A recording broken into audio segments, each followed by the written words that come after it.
하나님 말씀은 출애굽기 24장 12절로 18절 말씀입니다.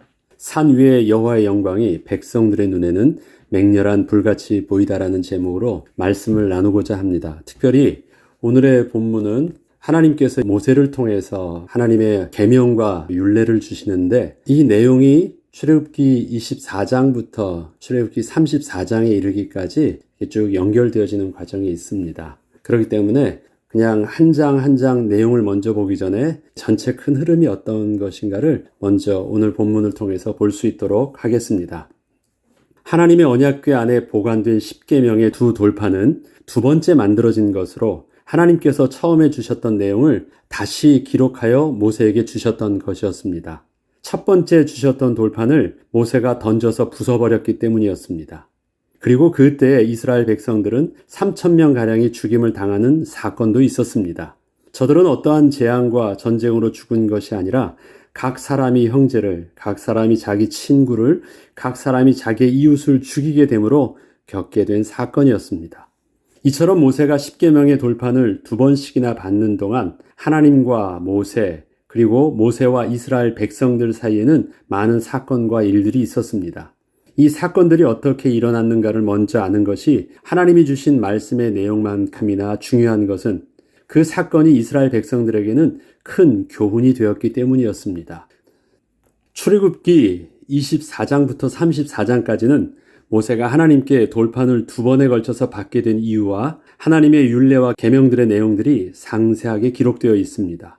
그리고 돌판의 내용은 간단했지만 모든 자세한 내용들은 하나님께서 모세에게 친히 그 기간 동안 잘 말씀해 주셨기에 모든 내용을 잘 숙지한 상태에서 산을 내려오게 되었습니다. 40일간이었습니다. 그리고 그 손에는 십계명의 내용을 들고 왔습니다. 그러면 40일 동안 그 십계명의 내용만 받았느냐? 그것이 아니에요. 그 아주 디테일한 성막에 관한 것, 성막의 기물에 관한 것, 제사장에 대한 또 이 모든 하나님께서 가르쳐 주시고자 하셨던 모든 율례와 법도들을 다 말씀을 하여 주셨던 것입니다. 때문에 우리는 본문을 읽어 나갈 때 하나님의 율법과 계명에 대한 이해와 더불어 그 말씀이 이스라엘 백성들의 가슴에 온전히 품어지기까지 어떠한 일들이 있었는가를 아는 것도 참으로 중요하게 되었습니다. 하나님께서는 모세에게 백성을 가르치고 지도할 율법과 계명을 주실 때 모든 내용을 친히 다 기록하여 주신 것이 아니셨습니다. 하나님의 율법과 계명에는 십계명과 성막에 관한 법, 제사에 관한 법, 제사장에 대하여 백성들에 대하여 필요한 모든 것을 가르쳐 주셨습니다. 이러한 내용을 모세는 여호와의 산에서 40일간 하나님을 대면하면서 모두 받은 내용들이었습니다. 그리고 하나님께서 최종적으로 친히 기록하여 주신 말씀은 십계명의 두 돌판이었습니다. 모세가 40일간의 기간을 마치고 내려올 때에는 양손에 십계명의 두 돌판을 들고 있었고 그 머리와 가슴 속에는 하나님께서 가르쳐 주신 많은 율례와 법도들이 잘 정리되어 있었습니다. 이제 모세는 이스라엘 백성들을 이끌기에 부족함 없이 모든 내용들이 잘 준비되어진 상태가 되어 여호와의 산에서 내려오게 된 것이었습니다. 그런데 모든 것을 다 갖추고 백성들에게 다시 내려갔을 때 모세는 백성들의 모습을 보면서 하나님이 친히 돌판을 만드사 그 안에 친히 기록하여 주셨던 그 돌판을 산 아래로 던져서 깨뜨려 버렸습니다. 모세가 감히 거룩하신 하나님의 말씀의 돌판을 그렇게 내동댕이 쳐 버린 것이었습니다. 도대체 무슨 일이 일어났던 것일까요? 그 과정들의 진행을 오늘의 시작부터 한번 보겠습니다. 출애굽기 24장 12절로 14절에 보면 여호와께서 모세에게 이르시되 너는 산에 올라 내게로 와서 거기 있으라. 내가 그들을 가르치도록 내가 율법과 계명을 친히 기록한 돌판을 내게 주리라. 모세가 그의 부하 여호수아와 함께 일어나 모세가 하나님의 산으로 올라가며 장로들에게 이르되 너희는 여기서 우리가 너희에게 돌아오기까지 기다리라.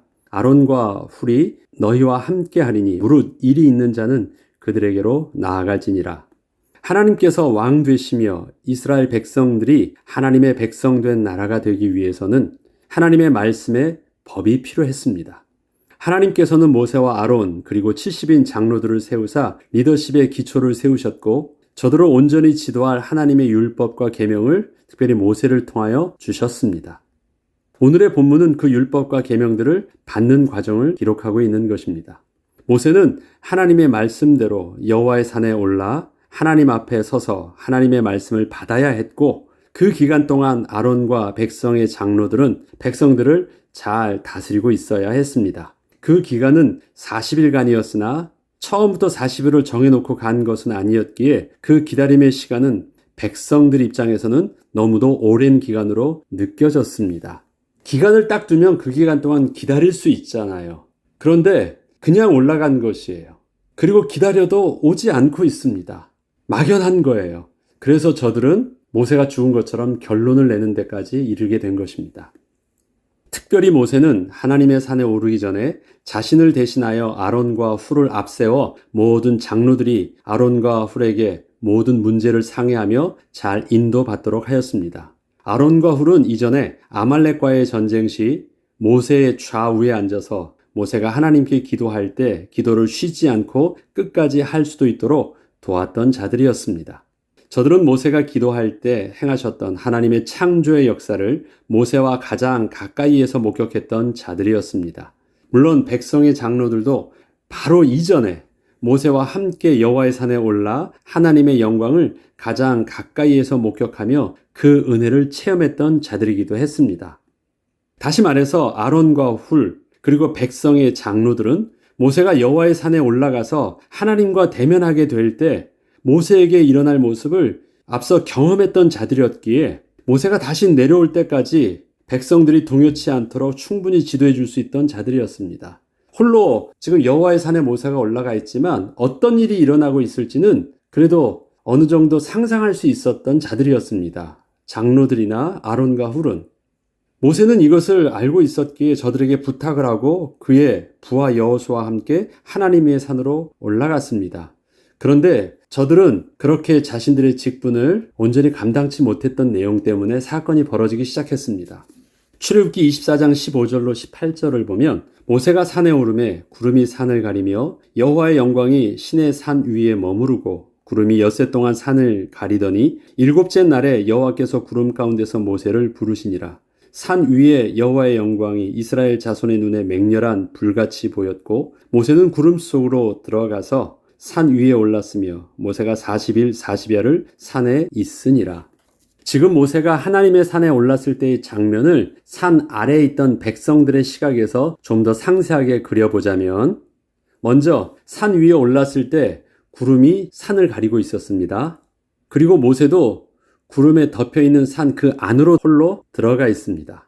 그리고 여호와의 영광이 구름으로 가리운 그 여호와의 산 위에 머물러 있습니다. 그리고 이 여호와의 영광은 이스라엘 자손의 눈에는 마치 집어삼킬 듯한 맹렬한 불같이 보였다고 기록하고 있습니다. 그렇다면 여호와의 영광은 이스라엘 백성에게는 너무도 두려워 근접할 수 없는 불처럼 보였을 것이고 그 불 속에 들어가서 40일이 지나기까지 전혀 기별이 없던 모세는 아마도 죽었을 것이라 저들이 충분히 상상이 될 수도 있었던 모습이었습니다. 이스라엘 백성들의 눈에는 지금 뭐만 보입니까? 그냥 불이 조금 타오른 정도가 아니라 consuming fire, 맹렬하게 집어삼킬 듯한 불의 모습으로 이스라엘 백성들은 지금 바라보고 있는 것이에요. 그 가운데 거의 40일이 지나도록 오지 않는다? 딱 보니까 저 안에 가면 타 죽었을 것이라 충분히 생각할 수도 있었던 상황입니다. 그런데 구름으로 덮였던 산 그 안에 있던 모세 입장에서 한번 보죠. 산에 있는데 구름으로 덮여있고 그 안에 있는 모세입니다. 그 맹렬한 불빛처럼 보였던 여호와의 영광은 구름으로 필터링되어 광명하고 찬란한 모습이었을 것입니다. 한번 생각을 해보죠. 여호와의 영광이 맹렬한 불처럼 있어요. 그런데 그 사이에 뭐가 있어요? 구름이 있어요. 그리고 그 안에 모세가 있어요. 그럼 밖에서 볼 때는 모세가 불타준 것처럼 보이지만 실질적으로 안에 있는 자는 여호와의 그 영광의 강력한 불이 구름으로 필터링 돼서 안의 모습은 어떨까요? 청옥 같고 환한 그 포근한 그 나라가 생각되지 않습니까? 구름에 강렬한 빛이 비쳤다고 한번 생각을 해보세요. 그리고 그 안에는 햇볕도 가려져 있고 모든 것이 밖에 있는 그 사막의 광야의 모든 더운 것으로부터 완전히 가려져 있고 그럼 덥지도 않을 거예요. 어둡지도 않을 거예요. 모든 환경이 굉장히 쾌적할 거예요. 그 전에 이스라엘 장로들이 여호와의 산에 올라가서 하나님의 임재를 바라볼 때 하나님의 그 영광, 청옥 같고 또 하늘의 푸르름으로 청명함을 경험했던 것처럼 그 모세는 여호와의 산 안에서 경험했던 그 모습은 밖에서 경험하는 것과는 전혀 다른 아주 포근한 모습이었다고 저는 생각이 됩니다. 그 안에 그러고 있었어요. 밖에서 무슨 일이 일어나는지 모세는 몰라. 너무 행복할 거예요. 이 광명과 그 다음에 모든 것이 가려져 있는 그 포근함과 그 안에서 들려주시는 하나님의 음성은 모세에게 있어서는 하나님 나라를 또 천국을 경험하고 있는 분명한 시간이었습니다. 그에게 있어서 40일은 버티기 힘든 기간이 아니라 하나님의 은혜 가운데 40일이 하루처럼 지나갈 수 있었던 은혜의 시간이었을 것입니다. 모세는 바로 그러한 환경에서 40일간 하나님의 율법과 계명을 아주 상세하게 듣게 되었고 그 마음과 머리에 잘 담게 되었던 것입니다. 그런데 산 아래에 있던 백성들은 이러한 모세의 모습을 자신들의 수준 속에서 그저 눈에 보이는 대로 상상해 볼 때에는 하나님이 모세를 산속에서 태워 죽이신 것 이상으로는 생각할 수 없었던 것이었기에 백성들은 장로들을 통하여 아론에게 요구하여 자신들을 이끌 또 다른 신을 만들어 달라고 요구하는 상황까지 가게 된 것이었습니다. 사실 아론과 훌 그리고 백성들의 장로들은 실제 자신들도 그 하나님의 영광을 체험했을 때 하나님께서 자신들을 손을 대지 않으셔서 죽지 않고 하나님의 크신 임재의 영광을 맛보고 내려왔던 사실이 있었음에도 불구하고 산속에 홀로 들어가 하나님을 대면하고 있던 모세에 대하여서는 하나님의 베푸시는 그 은혜와 그 영광의 축복은 생각하지 못했고 자신들의 눈에 보이는 그 맹렬한 불빛만 보면서 모세를 불러 태워버리신 하나님으로만 생각을 하게 되었고 오히려 백성들의 동요를 두려워하므로 백성들이 원하는 대로 우상을 만들기까지 하였던 것입니다. 모세는 지금 여호와의 산에서 하나님으로부터 많은 은혜를 받으며 하나님의 말씀을 구체적으로 받고 있습니다. 그리고 산 아래에 있는 백성들은 하나님을 원망하며 또 다른 자신들만의 하나님을 만들고 있습니다. 모세와 백성들은 서로가 그 상황을 모르는 가운데 정반대의 행동을 하고 있는 것입니다. 하나님의 입장에서는 양쪽 모두를 보시면서 이스라엘 백성들이 지금 하나님을 원망하며 우상을 만들고 있음에도 불구하고 모세에게는 끝까지 하나님의 율법과 계명 그리고 십계명의 두 돌판도 친히 만들어 주신 것입니다.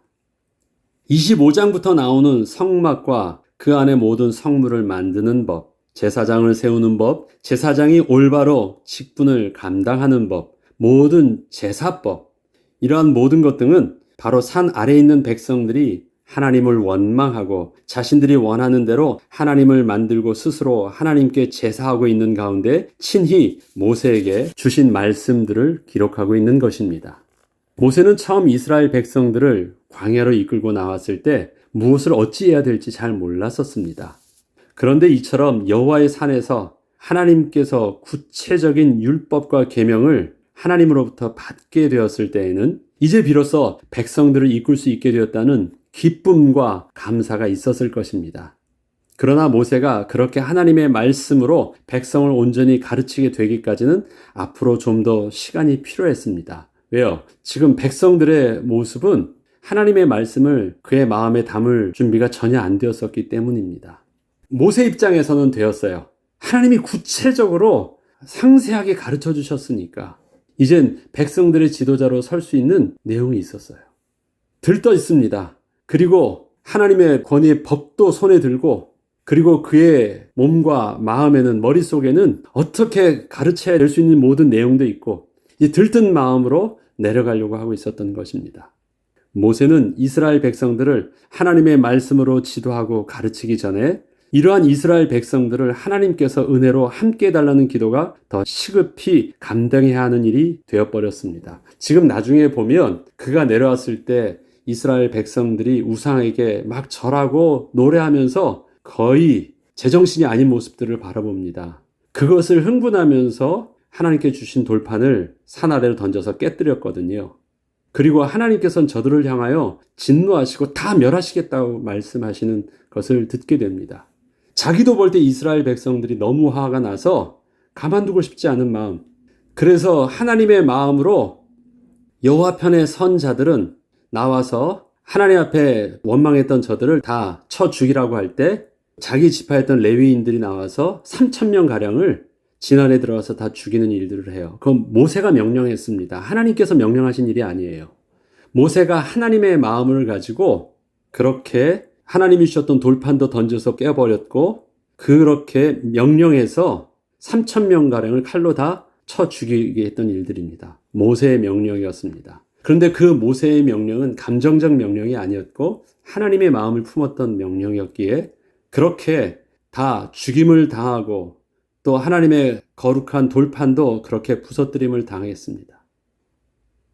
그리고 모세는 하나님께 나와서 그럼에도 불구하고 하나님 저들을 긍휼히 여겨주세요 하고 기도하는 것입니다. 그게 이제 나중에 뒤에 보면 나와요. 돌판을 깨뜨린 사건 이후에 두 번째 돌판을 맞기 전에 이것이 34장까지 나오는 내용들입니다.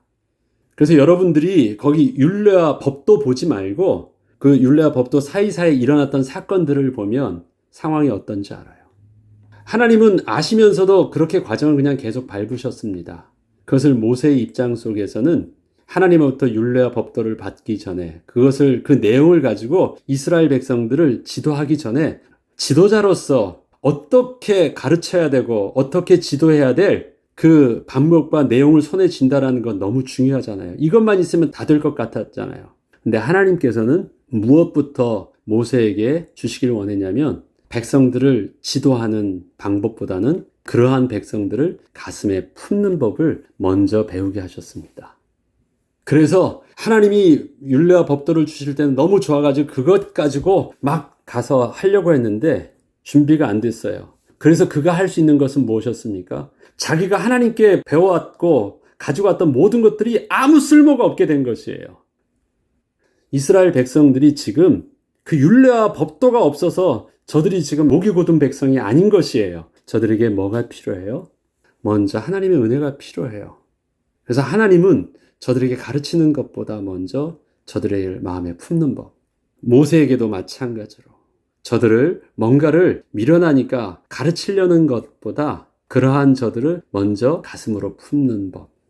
이것이 되었기 때문에 저들이 40년 동안 목이 곧은 백성으로 끊임없이 하나님을 원망하고 불평하고 늘 하나님 앞에서 떠나기를 반복했지만 그럼에도 불구하고 하나님이 저들을 포기치 않으시고 마침내 가나안까지 들어갈 수 있는 은혜로 인도하실 수 있었던 것입니다. 그렇기 때문에 모세의 가장 중요했던 부분들은 탁월한 지도자가 아니라 하나님 앞에서 저들을 품을 수 있었던 온유함이 그 어떤 사람보다 승하였다라는 것이 바로 모세의 모습이었습니다. 저와 여러분에게도 그런 것 같습니다. 하나님께서 우리에게 뭔가를 하려는 것보다 우리가 상대해야 되는, 우리가 섬겨야 되는, 우리가 만나야 되는 그 사람, 특별히 하나님의 공동체 안에서 우리가 만나는 그 사람들에 대해서 이것이 옳고 그르고 나는 그것에 대해서 옳고 그름을 다 알고 있고 방법도 다 알고 있으니까 내가 뭔가를 앞에 나가서 뭔가를 해야 되는 것처럼 보이지만 그보다 하나님께서 앞선 자에게 먼저 요구해 주시는 것은 그러한 저들을 품을 수 있는 마음, 또 그러한 저들을 위해서 하나님께 은혜를 달라고 겸손히 기도할 수 있는 거룩한 인격, 하나님께서 그것이 준비된 자에게 하나님께서 온전한 리더십을 맡기시고 하나님께서 그것이 준비된 모세에게 하나님께서는 이스라엘 백성들을 맡기사 40년간 이끌 수 있도록 하여 주신 것입니다. 그래서 오늘 본문에 첫 번째 지금 돌판을 만드시면서 이스라엘 백성들의 상황들을 알고 계셨음에도 불구하고 하나님께서 계속 이끌어 주셨던 것. 그래서 첫 번째 돌판이 그렇게 버려지는 것을 아셨음에도 불구하고 그렇게 돌판을 주셨던 것은 그것이 바로 이스라엘 백성에게와 특별히 모세에게 하나님께서 먼저 주시고자 하셨던 은혜의 말씀이 있으셨기 때문이었습니다. 이러한 모든 정황들을 우리가 알고 그 가운데 또 23장부터 하나님이 주셨던 그 말씀들을 또 계속 볼 수 있도록 하겠습니다. 기도하겠습니다. 하나님 아버지, 하나님의 백성에게서는 하나님을 섬기는 법도 또 하나님께서 가르쳐 주신 율법과 계명도 잘 숙지하는 것도 중요하지만 그렇게 말씀하신 하나님을 알고 또 그 하나님께서 맡겨주신 백성들을 향한 또 품어야 될 가슴도 있어야 됨을 하나님께서 오늘 본문을 통해서 말씀하여 주시니 감사를 드립니다. 하나님, 주의 말씀을 알기만 하면 되는 것이 아니라 주의 말씀이 우리의 가슴 속에 온전히 심기어지고 그 말씀이 주님의 말씀의 능력으로 역사되어질 수 있도록 하나님의 백성에게 겸손한 마음과 또 깨끗한 그릇이 준비되어지게 하여 주시옵소서. 그래서 하나님 앞에 온전히 쓰임받는 거룩한 일꾼으로 세워지게 하여 주옵소서. 감사드리며 우리 주 예수 그리스도 이름으로 기도합니다. 아멘.